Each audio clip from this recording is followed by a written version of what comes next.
ہر وقت بندہ دکھی بے چین، ہر وقت زندگی توڑ رہی ہے، دولت کے انبار ہونے کے باوجود پوری نہیں پڑ رہی، کثرت ہے لیکن برکت نہیں ہے، ہر نعمت نصیب ہے لیکن نعمت سے تلذذ نصیب نہیں ہے۔ تو وہ ایک عجیب اضطراب کی زندگی، بے چینی کی زندگی، دکھ بھری زندگی، مصیبت میں گھری ہوئی زندگی، مصائب آلام کے اندر پھنسی ہوئی زندگی، ایک مصیبت زدہ زندگی کا تصور۔ اب ایسی زندگی کے اسباب کیا ہیں؟ علماء نے اس کے 5 اسباب بیان کیے ہیں۔ اگر ہم میں سے کسی کے پاس ان اسباب میں سے ایک بھی ہو تو اس کو فی الفور دور کرنا چاہیے، اور اگر خدا نخواستہ کسی کے اندر وہ 5 سبب پائے جائیں تو اس کو تو باہر صورت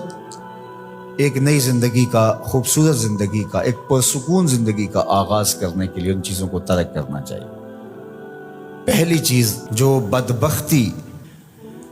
اور بے کیف زندگی کا سبب و ذریعہ ہے وہ ہے ترک الصلاۃ، نماز کا ترک کرنا۔ جو شخص تارک نماز ہے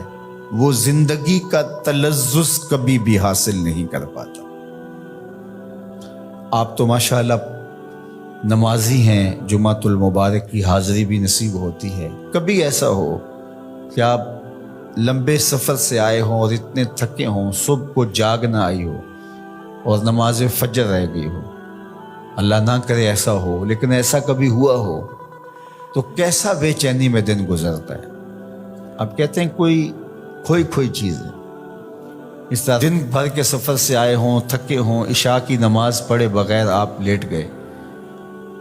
تو ہر آدھے گھنٹے کے بعد آپ کی آنکھ کھل رہی ہوتی ہے، چین کی نیند نہیں آ رہی ہوتی، تو پھر آپ کہتے ہیں اچھا میں پہلے نماز پڑھ لوں، اور جب نماز پڑھ لیتے ہیں تو پھر چین کی نیند آ جاتی ہے، حالانکہ آپ تو سو گئے ہیں، لیکن وہ کس چیز نے آپ کو اٹھا دی اور پھر آپ اٹھ کے بیٹھ گئے؟ تو آپ نے نماز نہ پڑھی ہو اور وہ بھی آپ تھکن سے چور ہیں تو آپ کو چین کی نیند نہیں آ رہی، تو جب چین کی نیند نصیب نہیں ہے نماز کے بغیر تو چین کی زندگی نصیب کیسے ہوگی؟ اور وہ شخص جو 5 نمازیں ترک کرنے کا عادی ہو چکا ہے، اس کو پرواہ بھی نہیں ہے اس کی، تو وہ کہہ تو رہا ہے کہ مجھے پرواہ نہیں ہے، لیکن اندر سے اس کو کچھ چیز ضرور کاٹتی ہے، اس کا احساس اتنا مر چکا ہے کہ اس کو یہ سمجھ نہیں آ رہی کہ میری بے چینی کے اسباب کیا ہیں۔ نمازی کو تو پتہ ہے کہ آج سارا دن بے چین اس لیے گزرا کہ میں فجر کی نماز نہیں ادا کر پایا، رات بار بار میں اس لیے اٹھ رہا ہوں کہ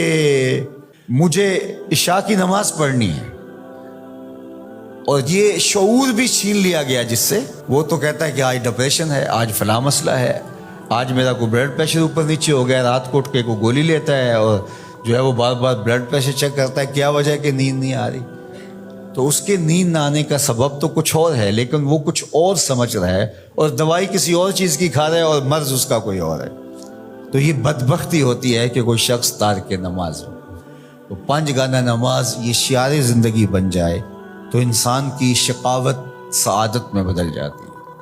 اور وہ بدبختی سے خوشبختی کی جانب عازم سفر ہو جاتا ہے۔